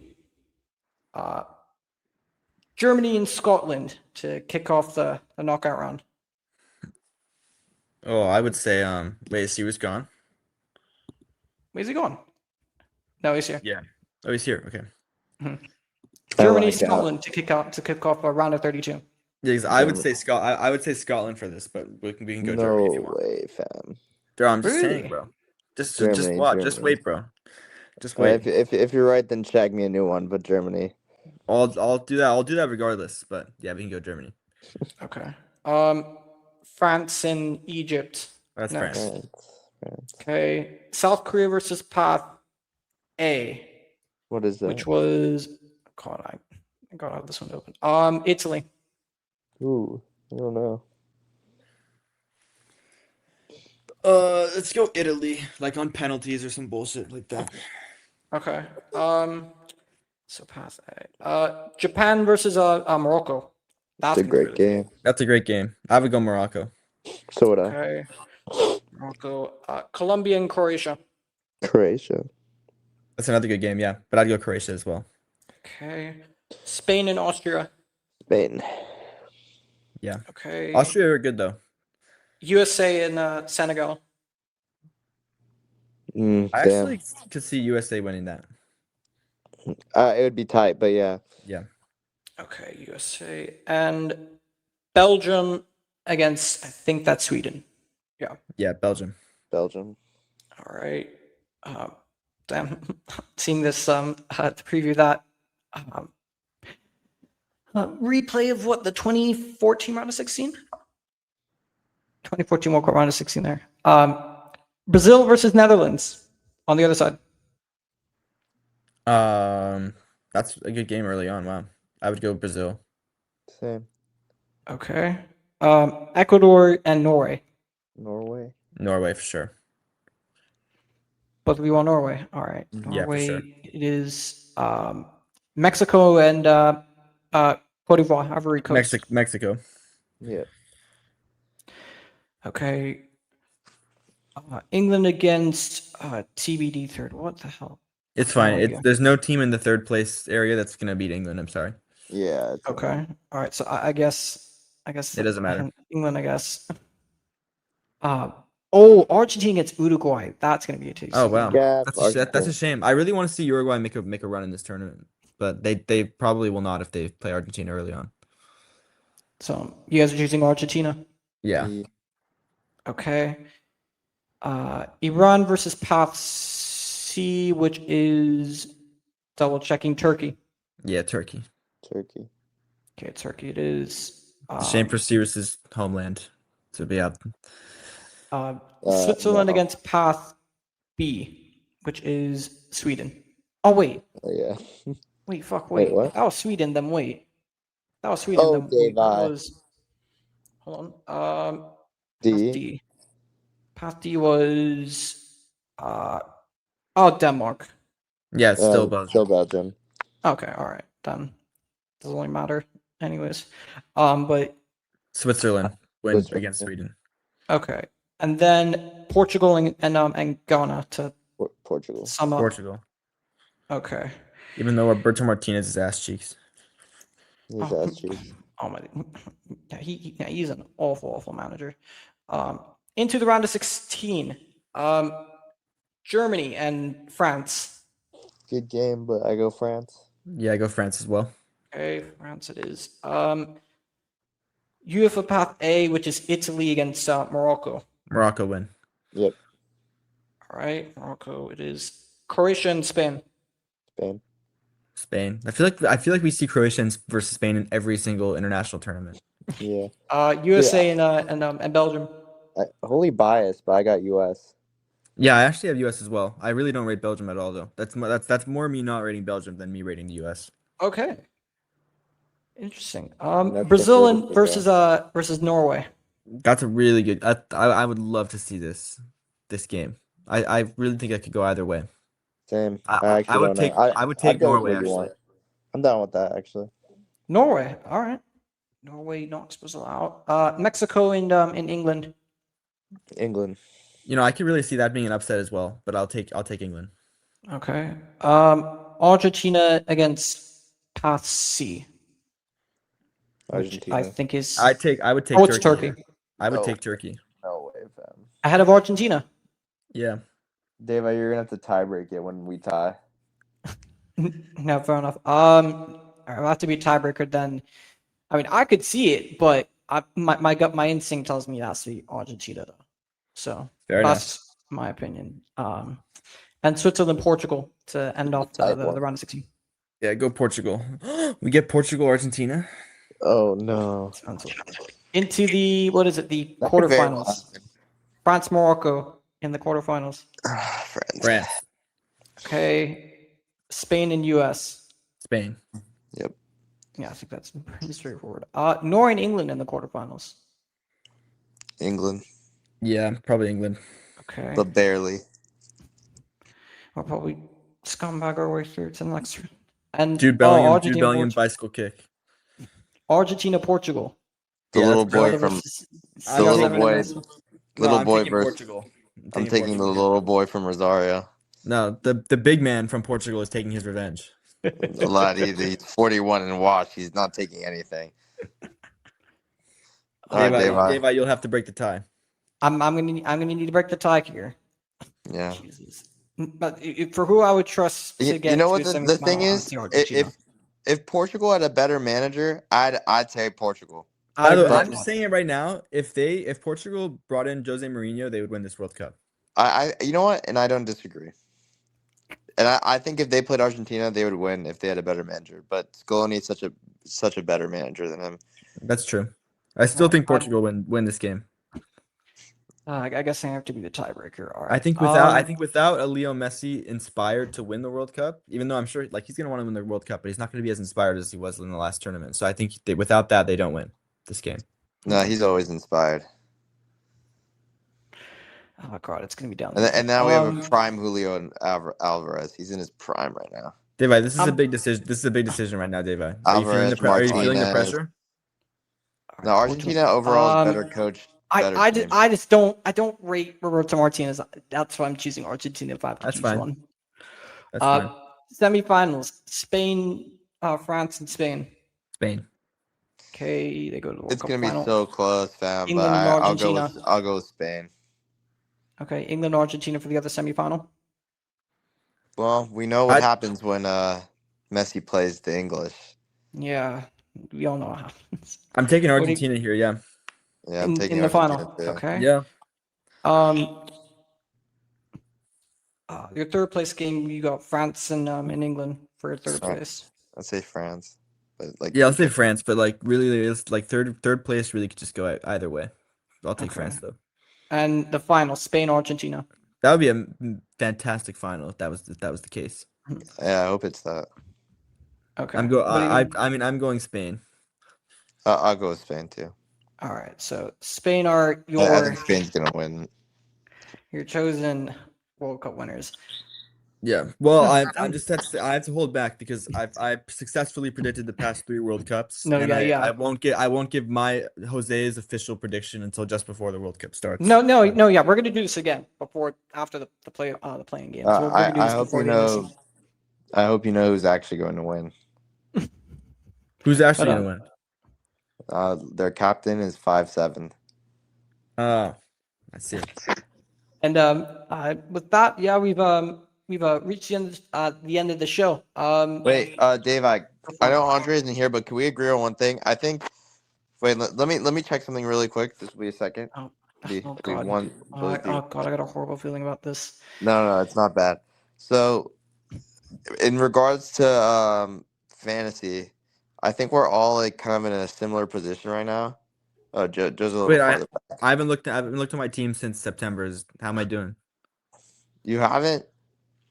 None of your players have been injured, except Mbeumo, who just got out now. You got lucky. None of your players have been injured. Okay. I say there's a lot of time still left. I say whoever's last gets a punishment. Yeah, I thought that was something that you said in the beginning of the season. I say they get red arse from the 6-yard box.